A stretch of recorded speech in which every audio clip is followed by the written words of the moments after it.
Good day, everyone. This is Vincent Johnfred Balatero, and for today, I am going to discuss about the Epic of Gilgamesh.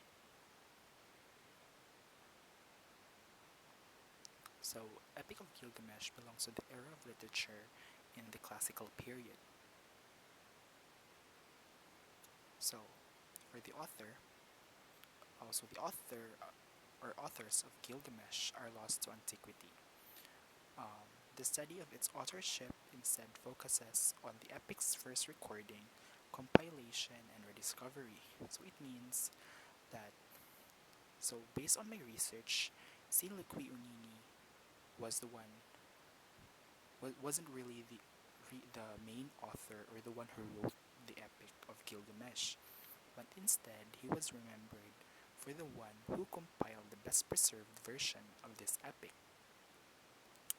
So for our little background about him, he lived in Mesopotamia in the period between 1300s BC and 1000 BC.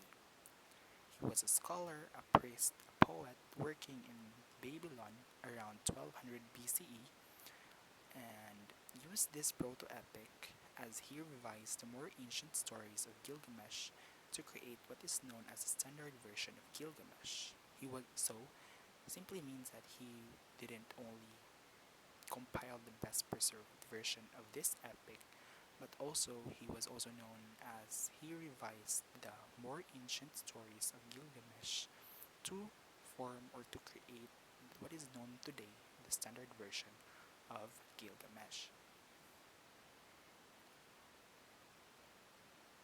So for the historical influence, this epic poem was influenced by a real situation or by a real story loosely based on the historical king in Uruk, who was who is now which is now which is now known as the modern day Iraq, Gilgamesh in 2700s BC. So this epic is the oldest written story period anywhere known to exist. The oldest existing versions of this poem date to 2000 BC in Sumerian Sunni form. So, there are four themes in this story. First is the meaning of life. So, the meaning of life was emphasized when, so as what I've said, the meaning of life was emphasized when Enkidu's death forces Gilgamesh to face his own mortality. He travels the earth, hoping to unlock the secret of immortality, only to return home empty handed. Next is identity and relationship. It was emphasized in the part when Gilgamesh's friendship with Enkidu is the central relationship in the epic, and is founded in Enkidu's respect for Gilgamesh who bests him in a fight. Both characters achieve a wholeness through their bond. Next is mortality and immortality. In this, det- in his determination, Gilgamesh defies death. Ultimately, Gilgamesh fails to achieve his dream of immortality. So, the major theme of the poem is mortality. It is about accepting your mortality, accepting that death is inevitable, accepting that death is the fate of all people.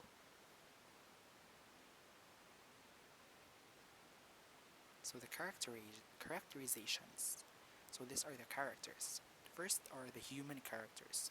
First is the main character, Gilgamesh. He was the king of Uruk, the strongest of men and the personification of all human virtues. He was a brave warrior, fair judge, and ambitious builder, and Gilgamesh was the one who handles or he surrounds the city of Uruk.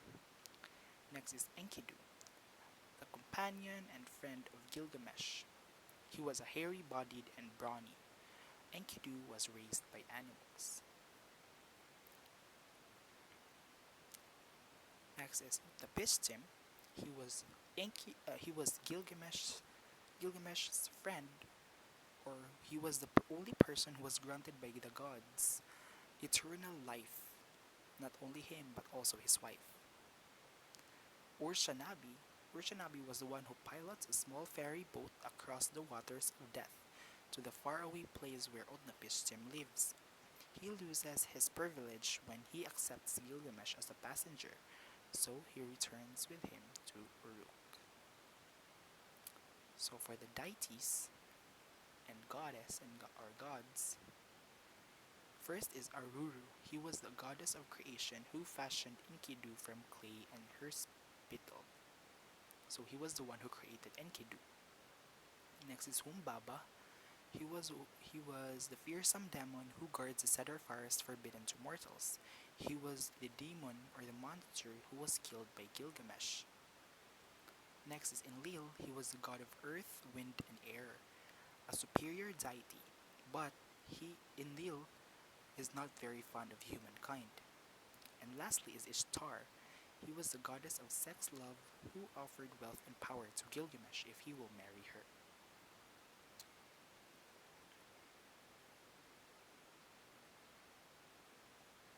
So moving on is the setting and mood. So this poem is set mainly in Mesopotamia, where modern day Iraq is today. So this story, this epic, was set mainly in Mesopotamia, which is now known as Iraq. The story is set in ancient times, most like around 2700 to 600 BC. So the mood of this epic is depressing because Gilgamesh is down and doesn't want to die. It was depressing, or I mean, the whole mood of the epic was depressing because Gilgamesh did does whatever he can to try to escape death. So or the text tone, from the style of writing and the mood impacts the text's meaning because it tells about Gilgamesh's journey. Next is the tone. So the tone of the epic is though the tone of this epic was serious. So it was serious because most of the scenes of this epic has to do with fights, quests, death, sorrow, and that sort of thing. So this dark subject matter can definitely give the book a serious tone. So the plot summary. Let's proceed to the plot summary. So the prologue to the epic rather, describes Gilgamesh as an exemplary king, brave in battle and wise in governing his city. But in the introduction, it's revealed that Gilgamesh wasn't always beloved by his people, but in fact, he oppresses them. Because before Gilgamesh was known to be the person of who possesses all the virtues of human, he was known as a very arrogant king and a cruel king. So all of the people in Uruk cried for help, pleased for help. As soon as the goddess of creation, Aruru, he heard the pleas of the people in Uruk, she created Enkidu. Enkidu, who Enkidu, so Aruru Aruru created Enkidu, the huge and hairy man who was raised and lives with the wild animals, in order to balance the king's arrogance. And when Enkidu learned that Gilgamesh was a cruel king, he was covered with anger. So he angrily rushes to Uruk, and he and Gilgamesh fought. But uh, their anger fade, and then they realize to each other that both of them can become companions. And starting from that day, they become the best of friends. So one day, Gilgamesh announces his plan to travel to the cedar forest to kill its guardian, the monster of Baba. So they plan to kill the monster. So after battling the heroes, Humbaba pleads for his life, but he wasn't heard. And then that's a time when he curses the men before King Gilgamesh cuts off his head. So after their journey in the Cedar Forest, when Gilgamesh comes home, Ishtar, the goddess of sexual love, promises Gilgamesh wealth and power if he will marry her. But instead, Ishtar received an insult from Gilgamesh. So through the anger of Ishtar, she sent a bull of heaven to earth as a tool to kill Gilgamesh. But luckily, the bull was easily killed by Enkidu and Gilgamesh. So that night, after a feast, Enkidu has a terrible dream that the gods meet to punish him and Gilgamesh for offending the gods by killing Humbaba and the bull. Enlil, the goddess of earth, wind, and air, decrees that Enkidu must die. So after that, Enkidu did die, and that gave depression, and that leads Gilgamesh to depression, fear, and he wanted to escape death because he doesn't want to die. So from that happening, Gilgamesh laments and wanders the wilderness, mourning for his friend, until he had an idea. He wanted to head to Utnapishtim. He wanted to find Utnapishtim, the only man to whom the gods have granted immortality, and learn how to escape death. So, after what happened to Enkidu, Gilgamesh was covered with fear and depression. He doesn't want to die. So, he had an idea to ask Utnapishtim what to do in order to grant the in order for in order also for him to grant the gift of immortality so that he will be able to escape death. So in the climax of the epic, Utnapishtim explains to Gilgamesh how he and his wife become immortal, and in alongside. In the following action, Utnapishtim then sets a test for Gilgamesh. So Utnapishtim told Gilgamesh that in order for him to grant the power of immortality, he needs to pass a test. The test is about Gilgamesh needs to stay awake for 7 days. But but exhausted Gilgamesh falls asleep and falls asleep instantly and sleeps for 7 days, which means that he didn't succeeded the test. So Gilgamesh haven't uh, granted the power or the power of immortality. So in their resolution, Gilgamesh and Ursunabi depart from Uruk, and Gilgamesh proudly shows off his city to Ursunabi. This happened because Gilgamesh finally realized that um, immortality, that death will really come, or is really the fate of all people, and Gilgamesh realized that death is inevitable. It is hard to avoid.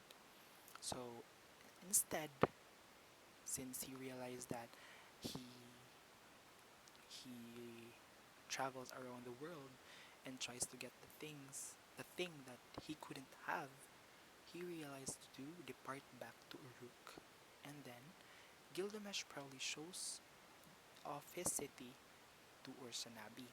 And starting from that day, he has become a wise, or Gilgamesh has become a wise king who appreciates his mortality and his people. So imagine, from being a cruel and arrogant king, he become a personification of human virtues, and he become the best and wise king of Uruk. So the moral of the story. So the moral of the story is that uh, before that, Also, in the aftermath of Enkidu's death, Gilgamesh experienced fear and depression and seeks immortality.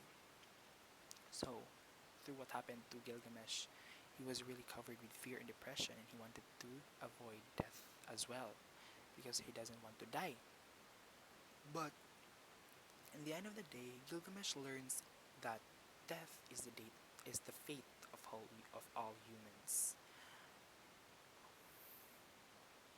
So the major teaching that I have got from the Epic of Gilgamesh is that death is inevitable. Death is really the fate of all human beings. So Gilgamesh also realized that he wastes so much energy and time in in a futile effort to find eternal life, which is really hard to get, right? Immortality. It is really hard to achieve, or it's really hard to claim. So he realized that his journey was totally uh, useless or worthless, because he realized then that death is really the fate of all human beings. That time will come that he will also die. So he turns his back, and he even turns his back on his from his family and friends to wander the wilderness in the search of something he can never have. So in the end of the day, once he realized that death is inevitable, that death is the fate of human beings, he depart back to Uruk with Urshanabi, and he proudly shows off his city and become the personification of human virtues, and he become the wise king and the best king of Uruk. So that's the end of my presentation. Keep safe, and I hope that you guys have understood my presentation. I hope that this helps, and thank you very much for listening, and God bless us all. Once again, I'm Vincent John from Palatero. Bye.